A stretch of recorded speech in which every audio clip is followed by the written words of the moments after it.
Hello guys, झनक serial में आया है एक नया एपिसोड जहाँ पे आज रात में हम देखेंगे। लाइक और सब्सक्राइब शेयर करना ना भूलें। आज के एपिसोड में हम देख रहे हैं जहाँ पे अदिति गुस्से पे घर आती है, लेकिन तभी काजू बादाम जाते हैं और अदिति को घेर लेते हैं और बोलते हैं बोदी आप कहाँ गए थे, हम कब से आपको ढूंढ रहे थे। ये देख के अदिति का थोड़ा सा मूड ऑन हो जाता है और पूछते हैं क्यों आप लोग मुझे क्यों ढूंढ रहे थे। तभी काजू बादाम बोलते हैं आपके घर में से बहुत ही फूलों की खुशबू आ रही थी और अभी भी आप फूलों जैसे महक रहे हो, क्यों क्या हुआ। ये सुनकर तो नीलू बोलती है ये बच्चे भी ना कमाल के हैं। वैसे अदिति तुमने बताया नहीं, आई होप कि वो लड़की गाँव चली गई होगी। तभी झनक अदिति बोलती ये कहाँ पे पॉसिबल है। तब उसके बाद ऋषि आते, सब लोग बोलते ये देखो ऋषि भी आ गया। यहाँ पे उसकी माँ खुश हो जाती है, बोलती चलो तुम लोग आ गए और मैं नाश्ता लगा देती हूँ और फटाफट तुम लोग खाना खा लो। ऋषि क्या हुआ, तो ऐसे मुँह क्यों बना रहा है और दादा भाई कहाँ पे रह गए।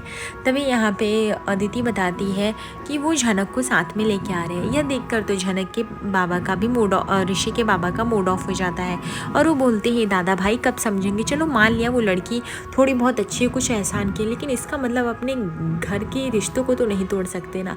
तभी अदिति बोलती है और सिर्फ जेठू ही नहीं ऋषि भी चाहता था कि वो इस घर में आए। तो यहाँ पे उसकी माँ बोलती ऋषि तू ऐसा क्यों कर रहा है, अदिति के साथ इतनी बड़ी नाइंसाफ़ी क्यों कर रहा है बेटा। तभी यहाँ पे ऋषि बोलता है कि बाबा मैं किसी के साथ नाइंसाफ़ी नहीं कर रहा हूँ। उस लड़की ने बहुत कुछ सहा है, वो गाँव कैसे जाएगी, कैसे पढ़ेगी जब उसका एग्ज़ाम यहाँ देना है, और वो हमारे साथ रहेगी, हम बेटर तरीके से उसको एजुकेशन दिला सकते हो। वो और कहीं जाएगी तो मुसीबतें बढ़ जाएंगी माँ, ये बात आपको भी अच्छे से पता होनी चाहिए।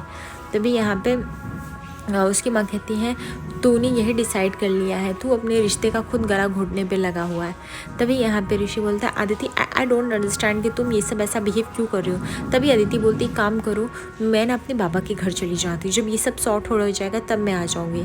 ये सुनकर ऋषि बोलता है ये सब क्या है अदिति, जो भी तुम्हें अच्छे से पता मैं तुमसे प्यार करता हूँ, मैं उससे वो सिर्फ घर में रहेगी, एक कोने में पड़ी रहेगी, पढ़ेगी लिखेगी, इससे हमारा क्या जाता है, हम अपने काम में वो रहेंगे, बिजी रहेंगे। अदिति तुम क्यों बाबा के घर जाओगी, तुम यहाँ पे क्या प्रॉब्लम है, तुम यहाँ पे रह सकते हो ना, फिर तुम ये सब बातें क्यों कर रहे हो। तभी अदिति बोलती जब मेरे कंफर्ट जोन के बारे में सोचा ही नहीं जा रहा है तो फिर मैं ऐसे घर में कैसे रह सकती हूँ, तुम ही बताओ ना ऋषि। उसके बाद हम देखते हैं यहाँ पे जेठू जो होते हैं वो झनक को लेके आते हैं। झनक जैसे ही आती है घर में बाकी परिवारों का मुंह बन जाता है और कोई नहीं चाहता झनक आए। यह देखकर तो तनुश्री जो होती है उसे ताने मारना शुरू कर देती है, आ गई तुम, सच में बहुत बदतमीज़ हो जो तुम आ गई। यह सुनकर तो पुतुल से रहा नहीं जाता और पुतुल बोलती बस करिए काकी, बाबा ने कहा है झनक की इस तरह से कोई बेसुलूकी और बदतमीजी नहीं करेगा झनक के साथ। जेठू भी समझाते तनुश्री झनक आ गई है और फूल को मैं लेके आया उस घर में, मेरी जिम्मेदारी है, इसलिए किचड़ी अब शब्द कहने से पहले 2 बार सोचे। दूसरी तरफ हम देखते हैं यहाँ पे बबलू जो होते हैं इंतज़ार कर रहे होते हैं अनिरुद्ध का। जैसे अनिरुद्ध आते बबलू फटाफट वहाँ पे जाते हैं और अनिरुद्ध से बोलते क्या हुआ बेटा, तू झनक को नहीं लेके आया। यह सुनकर अनिरुद्ध बोलता है झनक कौन। तभी यहाँ पे जेठू बताते थे झनक की बेटी और तेरी बेटी उसको। अनिरुद्ध बोलता है कितनी बार बोलो जेठू वो मेरी बेटी नहीं है, फिर भी आप मुझे बार बार। जेठू बोलते देख बेटा सच कोई झुकला नहीं सकता, इतना तो मुझे पता है वो तेरी और झनक की ही बेटी है, तू माने या ना माने दुनिया से चाहे जो कह दे, लेकिन तू उसे लाया क्यों नहीं। अगर वो लाता तो उसको अच्छा भी तो लगता, बचपन में लाल और अब बड़ा हो गई तू कोई भी मेरी बात नहीं सुनते, ऐसा लगता है मेरे दिए हुए संस्कार किसी काम नहीं आ रहे। बेटा मैंने तुझे अन्याय करना नहीं सिखाया जो तू कर रहा है।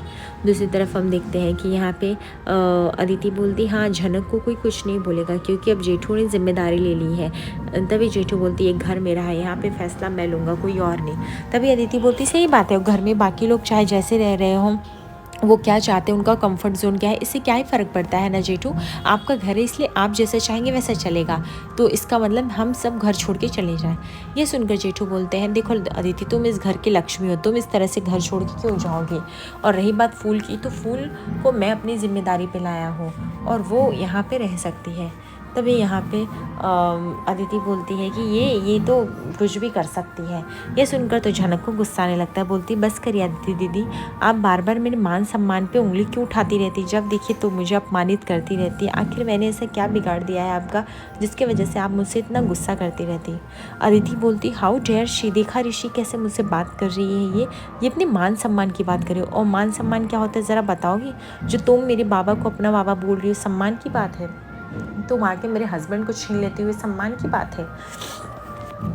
अरे तुम्हारी परवरिश क्या हुई, और वैसे भी बचपन से लेके अब तक तुमको गांव वालों ने बाबा के बारे में पूछा ही है ना, तो तुम्हें तो आदत हो गई होगी।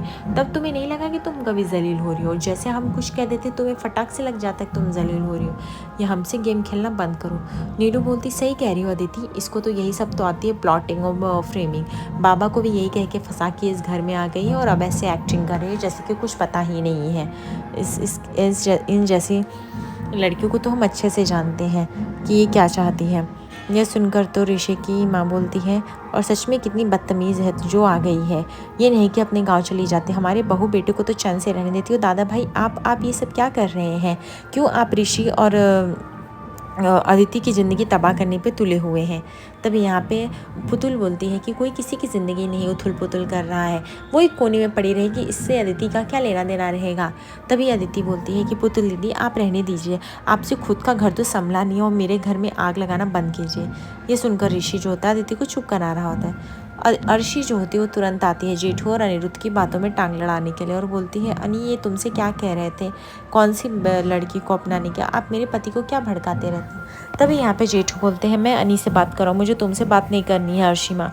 अनिरुद्ध बोलता है कि अर्शी मैं तुम्हें पहले भी कह चुका हूँ, मैं फिर से कह रहा हूँ, तुम ऐसे बीच बीच में मत आया करो मेरे और जेठू के कुछ भी पर्सनल मैटर में। तभी अर्शी बोलती है, अच्छा यहाँ पे कुछ भी पर्सनल मैटर कहीं कैसे हो सकता है? जब घर की बातें हो रही हैं तो पर्सनल मैटर कैसे हो सकता है? मुझे बताओ पहले क्या हो, उसके बाद ही आप जा सकते हैं। तब यहाँ पे जेठू बोलते हैं, मैं अर्शी माँ तुम्हें जवाब देना ज़रूरी नहीं समझता, जिसे देना था मैंने दे लिया। ऐसा मत कर अनिरुद्ध, तो बहुत लेट हो जाए और तू उसको बाबा बनने को भी तरसे और वो तुझे समय भी ना दे, इसलिए जो करना है जल्दी कर। बचपन से लेकर अब तक तो बाप का साया था नहीं, आगे भी नहीं रहेगा, तो ऐसा नहीं जी नहीं सकती, जी लेगी, लेकिन तू सही गलत का परख कर। तभी यहाँ पे पुतुल बोलती है कि तुम्हें अदिति मेरी शादी से क्या प्रॉब्लम है? मेरी शादी कैसे, क्या तुमने मेरी लाइफ जी है? क्या तुम्हें पता है मेरी लाइफ कैसी थी कैसी नहीं? तो तुम मुझे जज कैसे कर सकती हो कि मैंने अपनी लाइफ अच्छे से सिक्योर नहीं की है? यह सुनकर जेठू कहते हैं, और वैसे भी पुतुल मेरी बेटी जब चाहे जहाँ चाहे रह सकती, जितने दिन चाहे रह सकती है। तभी यहाँ पे ऋषि की माँ बोलती है, अदिति ने गलत ही क्या कहा? वैसे पुतुल तो है ही पड़ी हुई ना यहाँ पे, तो उसके लिए तो हम इतना तो बोल ही सकते हैं ना, और जो बोल रहे हैं गलत क्या है? तभी यहाँ पे जेठू बोलते हैं, तनुश्री ये तुम सही नहीं कह रही हो।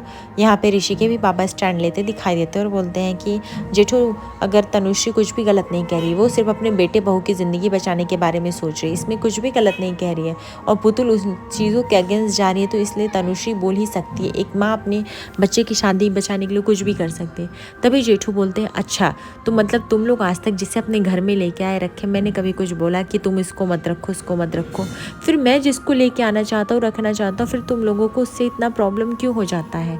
वो यहाँ पे रहेगी, झनक पूरे मान सम्मान के साथ रहेगी, वो अपना एग्ज़ाम देगी चली जाएगी।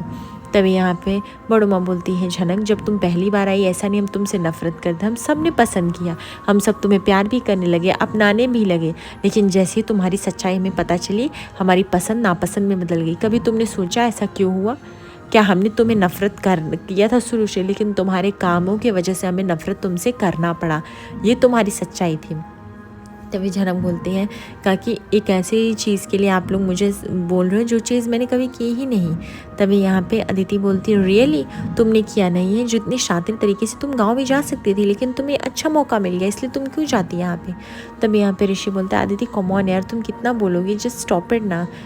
तभी अदिति बोलती है कि ऋषि तुम मुझे इसके वजह से तुम मुझे चुप करा रहे हो, मैंने क्या ही गलत बोल दिया? शादी तो तुम मुझसे कर लियो, लेकिन तुम रात दिन इसके लिए इतने पॉजिटिव होते जा रहे हो, सोचते हो पूछो नहीं, क्योंकि मुझे सही नहीं लगता है। और जेठू भी यही सब सोचते हैं। तभी जेठू बोलते हैं, देखो अदिति तुम्हें बुरा लगे अच्छा लगे, तुम्हें जो करना है करे, तुम घर छोड़ के भी जा सकते हो, तुम्हें घर में रहना पसंद आए, पर झनक को मैंने अपनी जिम्मेदारी मान कर उसके लाया है, इसलिए उसके साथ मैं न्याय नहीं कर सकता।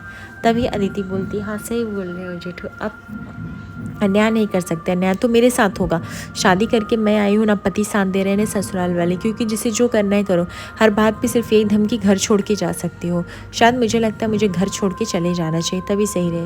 ये सुनकर झनक बोलती है, अदिति दीदी आपको जाने की कहीं ज़रूरत नहीं है, घर पता है क्या होता है, अगर मेरी अम्मा होती ना तो घर सिर्फ रहने के लिए एक छत होता है, तो शायद आज मैं अपनी अम्मा के पास होती, मेरी अम्मा भी नहीं रही, इसलिए मुझे मुखिया जी लेके आए, पर मेरी पढ़ाई कंप्लीट होते ही मैं यहाँ से चली जाऊँगी, मुझे आप लोगों की ज़िंदगी में रहने का कोई भी दिलचस्प नहीं है।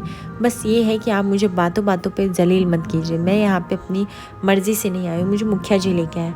तभी यहाँ पे जो अदिति बोलती तो मुझसे बदतमीज़ी मत करो, मैं यहाँ से जा रही हूँ। क्या है कि वो गुस्से में वहाँ से चली जाती। दूसरी तरफ हम देखते हैं यहाँ पे अर्शी जो थे अनिरुद्ध से लड़ने लगती है कि ये क्या कह के गए, जेठू ऐसा क्यों बोल रहे थे कि वो तुम्हारे और झनक के प्यार की निशानी है। ऐसा क्या है जो मुझे नहीं पता है, मुझे बताओगे, मुझे जानना है वो लड़की क्या सच में तुम्हारी बेटी है। तभी ऋषि बोलता है इनफ अर्शी इनफ, अगर वो मेरी बेटी होती तो वो मैं उसको घर लेके आया होता, इस तरह से मैं उसको वहाँ नहीं छोड़ देता। तुम्हारे पास कॉमन सेंस है कि नहीं है। अर्शी बोलती मैं तुम्हारा सब चालाकी जानती हूँ। अनिरुद्ध को गुस्सा आ जाता है और वह अर्शी को चुप करा देता है और बोलता है अर्शी बस बहुत हुआ, मैंने जब ये एक बार तुमको बोल दिया तो बोल दिया, मतलब कि तुम मानो या ना मानो, जो सच है मैंने तुम्हें वही बताया। तभी अर्शी बोलती है कि तो सच क्या है। सच ये है कि वो लड़की तुम्हारी बेटी है तो तुम्हारी ज़िंदगी में क्या कर रही है, मुझे समझ में। अनिरुद्ध बोलता है उसका मुझे कुछ भी नहीं पता, वो मेरी ज़िंदगी में क्या करे क्या नहीं, जैसा कि मैंने तुम्हें बता दिया है कि मुझे कुछ भी नहीं पता। तभी अर्शी बोलती है 1 मिनट, तुम मुझे बताओ अगर ऐसा कुछ नहीं तो वो लड़की क्या सच में गाँव चली गई। तभी यहाँ पर अनिरुद्ध बोलता है नहीं, उसे जेठू मोनियर जी अपने घर लेके गए। यह सुनकर तो अर्शी का गुस्सा और भी पारा चढ़ जाता है। बोलती अभी मैं उनको कॉल लगा के बात करती हूँ। और अर्शी जैसे ही कॉल लगाती है वह ऋषि के जेठू को 4 बातें सुनाना शुरू करती है कि आपकी हिम्मत कैसे हुई उस लड़की को फूल को अपने साथ रखने के लिए। क्या आपको पता नहीं अदिति और ऋषि का रिश्ता कितना कॉम्प्लिकेटेड हो जाएगा, मेरी बेटी कितनी अनकंफर्टेबल महसूस करेगी, मैं ऐसी लड़कियों को अच्छे से जानती हूँ। जेठू मुनिर जी बोलते हैं अर्शी जी आप कुछ भी नहीं जानती, वो बच्ची को मैंने देखा है, उसके अंदर बहुत ही होनहारी है, काबिलियत है, वो अच्छा कुछ कर सकती है और ये मेरा घर है, मैं अपना फैसला ले सकता हूँ, मुझे आपको बताने की कोई ज़रूरत नहीं। ये कह के कॉल कट कर देते हैं। तभी अनिरुद्ध बोलता है ठीक किया ना तुमने, मज़ा मिल गया। तभी अर्शी बोलती है तुम चाहे कुछ भी करो, उस लड़की को मैं अपनी बेटी की ज़िंदगी से निकाल के रहूँगी। दूसरी तरफ हम देखते हैं झनक लेट उठने की वजह से उसको बड़ो माँ सुना रही होती है कि यहाँ पे कैसे चलेगा, अगर घर के काम करने हो तो जल्दी आया करो। झनक बताती है कि वो सिर्फ स्टडी कर रही थी इसलिए थोड़ा सा लेट हो गया। तभी यहाँ पे बड़ो माँ बोलती है कि स्टडी करनी तो सुबह सुबह मत किया करो, बाद में खाली टाइम पे किया करो। पुतुल वहाँ पे आ जाती है और बोलती है क्यों झनक, तुम्हें यहाँ पे काम करने के लिए किसने बोला, तुम जाओ और अपनी पढ़ाई करो। ये सुनकर ऋषि की माँ बोलती है क्यों ये यहाँ पे घर का काम नहीं करेगी, सिर्फ मुफ्त की रोटियाँ तोड़ेगी, हम सब काम कर रहे तो वो क्यों नहीं काम करेगी। तभी पुतुल बोलती है मैं इसलिए बोल रही हूँ क्योंकि वो अभी जस्ट हॉस्पिटल से डिस्चार्ज हुई, काफ़ी वीक है, अगर उसे थोड़ा सा रेस्ट मिल जाएगा तो क्या गलत हो जाएगा। झनक मना कर रही होती कि नहीं पुतुल दीदी मैं ठीक हूँ, मुझे रेस्ट नहीं चाहिए। यह सुनकर ऋषि की माँ बोलती है देखो तुम यहाँ पे मुफ्त की रोटी नहीं तोड़ सकते, घर के बाकी नौकर भी काम करते हैं, हम भी करते हैं, इसे भी घर के कामों में हाथ बटाना पड़ेगा, थोड़ा बहुत काम करना पड़ेगा। पुतुल बोलती है कि ये काम क्यों करेगी, अगर इसको काम करें तो मैं कर लूँगी। ये सुनकर उसकी माँ भड़क जाती, बोलती बस करो पुतुल, तू कितना कलेश मचाएगी, पहले तूने अपना घर संसार नहीं संभाला, उसके बाद तेरा भाई जो है वो छोड़ के हम सबको चला गया और अब तू अभी ये नया नाटक कर रही है, अशांति फैला रही है।